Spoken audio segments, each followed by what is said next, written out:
Dueling Dialogues is brought to you by our affiliates at IX Web Hosting. Click the banner on the rightleftchronicles.com to get up to 40% off your first year of the best hosting on the planet. Today's episode of Dueling Dialogue is brought to you by Saucy Eva. GMA's marinade is coming soon to a plate near you to gourmetize your meats and proteins. Coming to you from that once-forgotten artery that pulses through the center of the continental United States and into the heart of the Ozarks, Grace Matthews. Looking in from the northern border, our Canadian friend, along with his countrymen feeling the effects of U.S. political issues, Connor Murphy. Welcome to episode 6 of Dueling Dialogues. I'm Connor Murphy out here in the Pacific Northwest with Grace Matthews in Springfield, Missouri. Hi, Grace. How you doing today? I'm doing great. It's Friday. How are things up there? Well, they're doing okay. It cooled off a bit, but we're going to be back in the heat wave again this weekend. So, I've got an update before we get into today's show. Last week we talked about some of the refugees sneaking across the border into Canada. And I have some updates on that. So in the last 6 weeks, we have nearly 7,000 people have arrived into the province of Quebec via New York. Oh, boy. Yeah, and came across an article in the Star, how the Liberals are misleading asylum seekers who are crossing the border. And what the New Democrats are basically saying is that Justin Trudeau is luring these people and inviting them to basically enter Canada illegally. And the New Democrats are basically wanting the Canadian government to pull out of the Safe Third Country Agreement, which I didn't even know existed. Did you? Absolutely not. I think you've found something there. Yeah, so this Safe Third Country Agreement was basically a treaty between our governments, the government of Canada, government of the United States, to better manage the flow of refugees and claimants at our shared land border. So the agreement was made by a couple diplomats, Bertin Cote, Deputy Head of Mission in Embassy of Canada, and Arthur E. Dewey. He's your Assistant Secretary of State for Population, Refugees, and Migration, United States Department of State. So I don't know if those guys are still around or what's going on, because this was back in 2002 and the law was put in place in 2004. So under this agreement, basically any person seeking refugee status in either of our countries must make their claim in the first country they arrive in, either the United States or Canada, unless they qualify for an exemption. So, for example, refugee claimants who are citizens of a country other than the United States that arrive from the United States at the Canada-United States land border, they can only pursue their refugee claims in Canada if they meet an exception under the Safe Third Country Agreement. So the New Democrats are saying, whoa, we got to pull out of this agreement. It's getting out of hand. The Liberals are saying, oh, we can easily handle the volume. Never been so high. 7,000 asylum seekers in 6 weeks. That's ridiculous. Well, one thing you can depend on is Trump's bold battle against undocumented immigrants and illegal immigration is he's not going to back down. Right. Trudeau's kindness is going to be tested by Trump's, I don't really want to call it a war on immigration, but crackdown. Let's call it a crackdown on immigration. So this is quite a find. I congratulate you. Well, this is interesting. This is not even over, or not even close to being over. It hasn't even really started. So we're going to need you to build a wall. Are you guys going to pay for it? No, you're going to pretty much have to pay for that. Oh my goodness, another wall. Yes. Oh my gosh, and Trump's coming to Springfield, Missouri to talk about things like walls and taxes. Oh my gosh. Yeah, that's going to go over well. So this all basically happened over a tweet. So maybe Justin Trudeau needs to lose his Twitter account as well. Well, he's been off on his canoe. I saw a cute little picture of him. He was all color coordinated, his life jacket, his canoe, his paddles. Oh, He was just canoeing around in baby blue. It was beautiful. he's all about the photo ops. This is what he said on Twitter. To those fleeing persecution, terror, and war, Canadians will welcome you regardless of your faith. Diversity is our strength. Hashtag welcome to Canada. Oh my gosh, he did. I mean, that's like getting like one of those, those gold sealed invitations to a party. Pretty much. So, and what the heck are you going to do with them up there? You guys have buildings? Well, here's the problem. And in true Game of Thrones fashion, winter is coming. Yeah, and it comes harshly in parts of Canada. So far, Trudeau's solution is a tent city. Oh, good heavens. How cold does it get up there in Tent City? In Quebec? Oh. Yeah. Wow. Probably frost the nuts on a brass monkey. Oh, my goodness. That's pretty cold. Pretty cold. I don't know what that saying means, but... I'm sorry I kind of hijacked the show here a little bit, but... That's okay. That's really interesting information, and that suggests that this issue is going to get bigger and bigger. Yeah, I mean, who knew this safe third country agreement actually existed? Certainly not me, but I have a feeling not many. True. Oh dear. Good job. So what do we have on today's show? Well, something that is near and dear to your heart. Should Seattle and Vancouver prepare for nukes? North Korea. I have a little piece to read here that I prepared. Is Kim Jong-un sane? I'm going to share with you some interesting facts based primarily on an article by Ian H. Robertson, PhD, published in Psychology Today in April of 2013. It is really the most comprehensive psychological evaluation out there. I know 2013 sounds like a while back, but that would have been about the time his father died. And he was taking over power. That would have been about the time his father passed away. If you're like me, your knowledge of Kim Jong-un has been limited to the information the media has provided.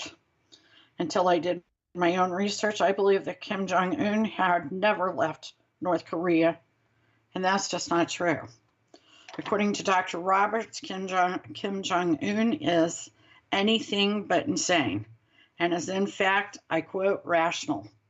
Dr. Robertson writes, the survival of his dictatorship depends on maintaining a sense of threat from the outside world and empowering his impoverished people with images of military power. The doctor goes on to compare him to other nefarious dictators, even comparing him to a gang leader. But what is most interesting is the information he obtained from João Michelot, the son of a Portuguese diplomat that was Kim Jong-un's closest friend. Yes, they did say friend. His friend, Mr. Michelot, described him as a fierce competitor. They went together, they were in school together in Switzerland. Believe it or not, he was a star basketball player. At 5'7", I guess that's where that explains his bromance with Dennis Rodman. Reportedly, yeah, that would be where that fascination comes from. No word on whether he has any other similarities in behavior to Dennis Rodman. But reportedly, he is quite intelligent and good at math, but he's lazy. He was lazy with his homework. Nevertheless, a proud countryman that listened to his country's national anthem repeatedly. His roommate said that he listened to it thousands of times. That also kind of drives home the fact that this is something that they do in North Korea, is use repetition to make a point and to brainwash their subjects. It also makes you wonder if he might be a bit OC. His friend said he was close with his father. Dr. Robinson reminds Kim Jong-un is a god or at least a demigod to his people. In the brain, this is a drug-like reaction to power for both his people and him. Quoting Dr. Robinson, Kim Jong-un is almost certainly feels godlike because of the drug-like effects of the chemical messenger dopamine. It is a key player that power has on his brain. Power is an aphrodisiac, which casts a spell of charisma around the holder, and it bewitches those he has power over. And if that be millions of people, so be it. A North Korean defected soldier claimed in an interview with the BBC that the citizens are told that the unfair persecution that they are being unfairly persecuted by South Korea, Japan, and the United States, and that keeps the country poor. Now, this was written in 2013. I believe that this suggests the country is not, if this was written today, I believe that the country is not nearly as poor as it was under the leadership of his father and grandfather. There are lots of signs that he has negotiated some excellent deals. He's made lucrative energy trades with the likes of China, and rumors suggest that Iran and others have been visitors to Kim Jong-un's bargaining table. His people are living better than they have in decades. Add nukes to the mix, and this dictator and his subjects are deliriously confident, not to mention the leader's ruthless inclination to behead anyone that doesn't fully support his regime. It has him receiving no information to challenge his beliefs. If people are afraid and want to make him happy, they certainly are going to tell him what he wants to know. Back to Dr. Robinson's assessment, he does conclude that although Un was a sane adolescent at boarding school in Switzerland with years of separation and the drug-like effects of the power, he is fundamentally changed by now and is now overconfident, blind to risk, inclined to treat others as objects with tunnel vision, narcissism, and he's protected from anxiety. The doctor goes on to point out the effects of dopamine in the front part of the brain distorts rational judgment, like weighing out cost and benefit or cause and effect. In conclusion, Dr. Robertson leaves us with a dark thought. But the most worrying symptom of power in the current crisis is its God effects. Gods are invulnerable. Gods are not constrained by laws of nature. Gods are immortal. We should be worried. And I'd like to ask you to please go over to our site. We will have a link and the article from Psychology Today. The title is The Winner Effect by Ian H. Robertson. It is a fascinating analysis of Kim Jong-un. Additionally, on our website, you will find an article by Alex Berezzo, written on the 8th of August, 2017. The psychological profile of Kim Jong-un. Would he really attack Guam? In this article, Alex cites the unit of personality and politics as a research project directed by psychology professor Aubrey Milliman.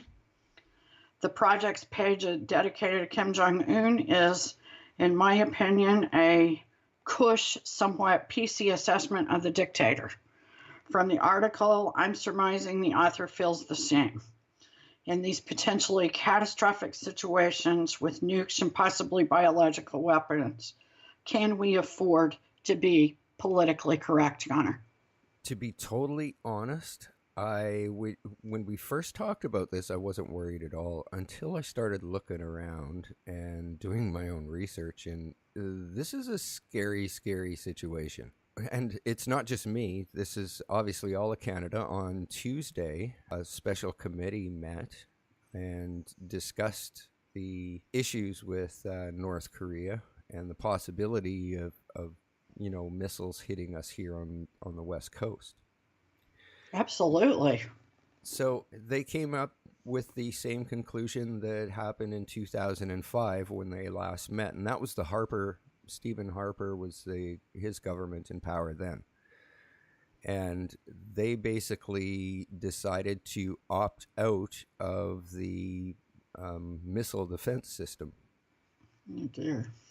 Essentially, to sum it up, the Canadian stance on North Korea nukes hitting us here is duck, which means bend over and kiss your ass goodbye. You guys have been asking us forever to help with this missile defense system. Now, currently, we do have a northern defense system with NORAD, but that is not effective in this situation. You guys have spent, I think, $40 billion already, and you guys don't really have much of a system in place yet. Here's the problem: is there's nothing that's really super effective that can guarantee they can shoot down one of these missiles. Well, I have to go back to what I was saying earlier.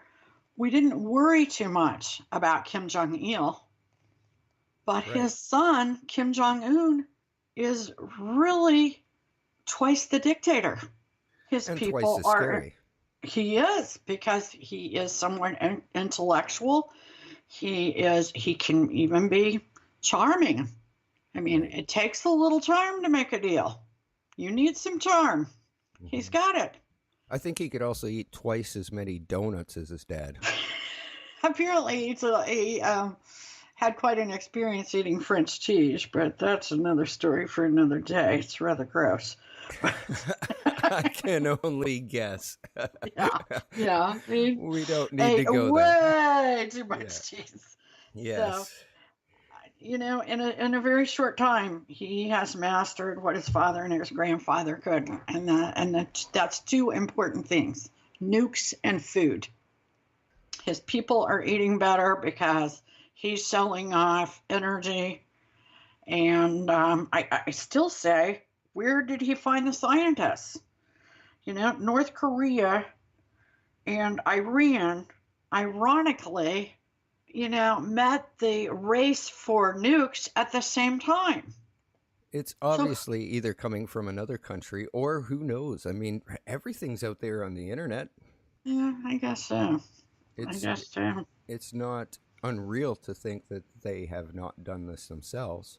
I mean, But they've been working on this for a long time. I mean, up until a little while ago, I think the longest range they said that they could hit with one of their missiles was 6,000 kilometers. well, we say a long time, and I agree, but he has managed to do this quicker than we can get healthcare tax cuts fast. But he has an army of citizens as well as an army. I mean, everybody thinks he's a god over there. It's fairly scary. They think he has superpowers. Oh, yeah. Yeah, I'm sure by now he thinks he has superpowers. So things have only recently gotten a lot more scary. I mean, at 6,000 kilometer range, that basically covers all of Russia, all of China, right down to the tip of Australia, and most of the state of Alaska. Correct. So and, they didn't even know he was miniaturized. At 10,000 kilometers, that pretty much puts half the globe into range. So it could be scary for absolutely anybody. Yeah, and the fact that he can guide the missile is as scary as it is to believe that he can't guide it. Right. Where does it go when he can't guide it?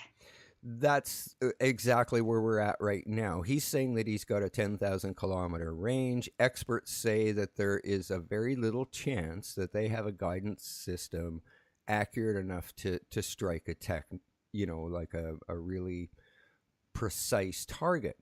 But it's a nuke. How precise does he need to get? Well, you don't even need to be that. I mean, how many people were sick around the globe after Hiroshima? There are doctors and scientists that will tell you that cancer would be almost nothing had Hiroshima never happened. It would be almost nothing today. Now, I don't know whether that's true or not. I'm not a scientist, but I have read many accounts, especially about a decade ago.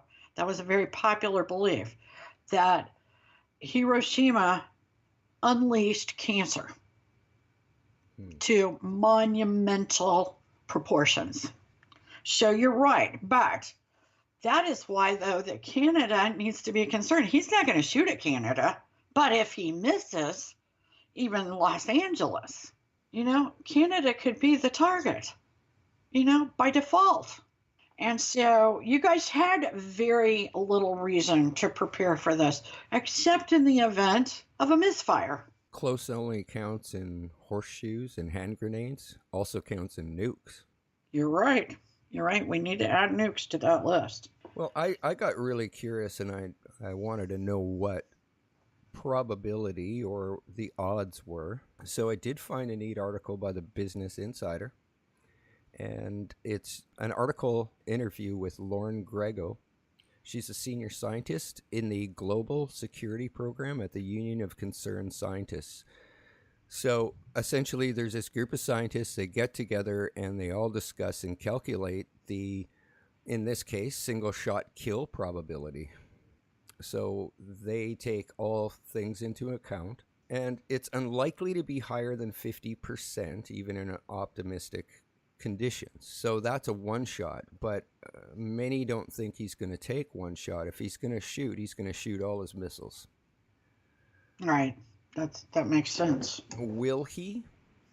It's a scary thought because he doesn't have a missile defense system, and 80% of his army or military is within 100 kilometers of the DMZ zone with South Korea. So we know where he keeps stuff. Put it that way. So there, and it's, if he shot something towards we know that basically you guys would turn North Korea into a smoking crater because you have that firepower. Right.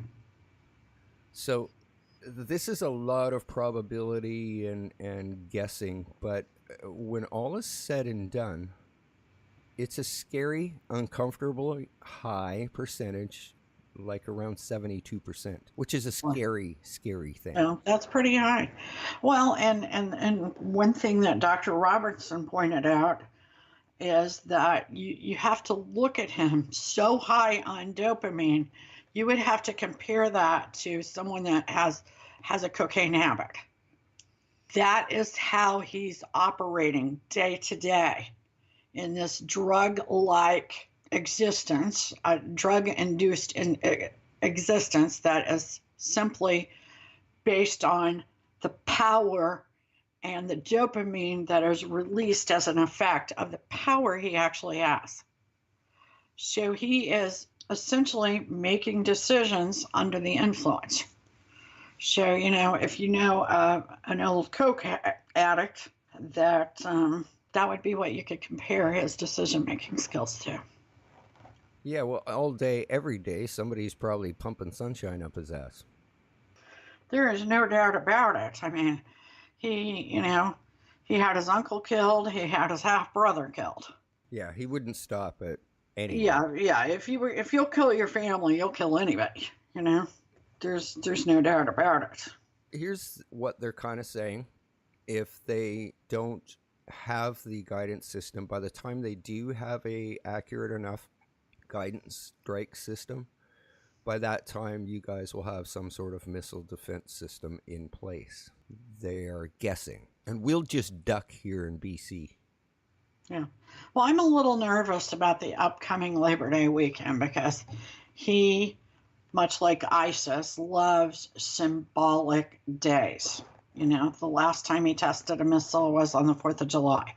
He, almost every time he's tested one, has been in some way symbolic or meaningful to the day.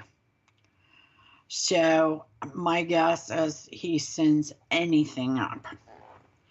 According to Trump's agreement with China, we have the permission to obliterate. And nobody has any doubt that Trump would not do that in a Memphis minute. I mean, he wouldn't give it a second thought. So I don't know when this is going to come to a head. It could be here in about a week. Who knows? The Canadian answer that they came up with in this council meeting was essentially diplomacy. So I don't know what that entails. Sending him a truckload of maple syrup, maybe? Yeah, I have no idea. Do you guys have cheese up there?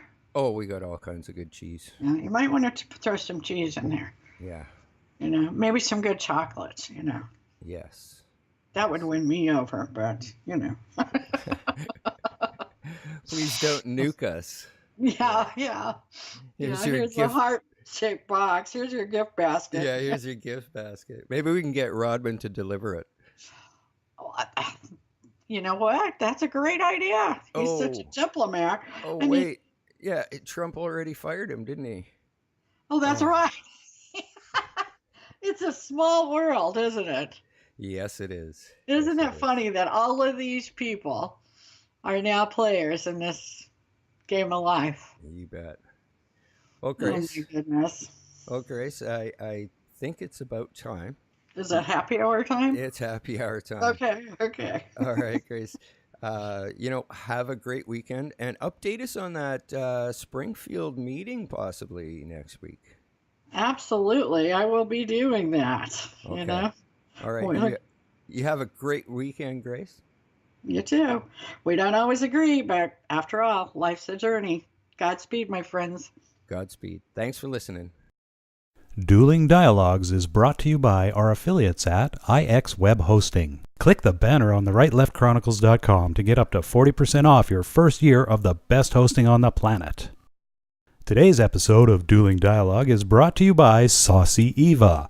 GMA's marinade is coming soon to a plate near you to gourmetize your meats and proteins.